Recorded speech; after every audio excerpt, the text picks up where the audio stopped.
Сіздердің назарларыңызға облыстық арнайы кітапханасына түскен газет-журналдан алынған Библия Фреш апта жаңалығын Егемен Қазақстан және Сарыарқа самалы газетінен ұсынамыз. Мәдениет және спорт министрлігі тіл саясаты комитетінің тапсырмасымен Шайсұлтан Шаяхметов атындағы тіл қазына ұлттық ғылыми-практикалық орталығы шетелдегі этникалық қазақтарды қолдаудың 2018-2022 жылдарға арналған іс-шаралар жоспарының Қазақстанның қасиетті жерлерімен таныстыру мақсатында ақпараттық анықтамалық материалдарды әзірлеу және шығару тармағы бойынша атамекен ақпараттық танымдық кітабын жарыққа шығарды.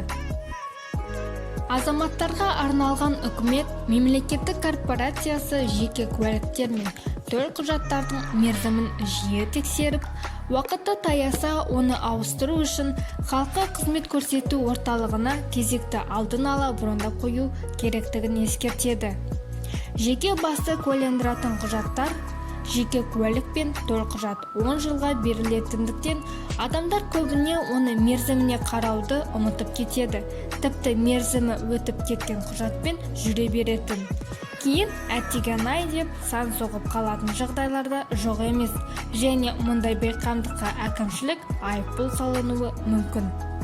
Екібастұзда RG компаниясының тұрғын үй бағдарламасы аясында салынған 5 қабатты үй пайдалануға берілді.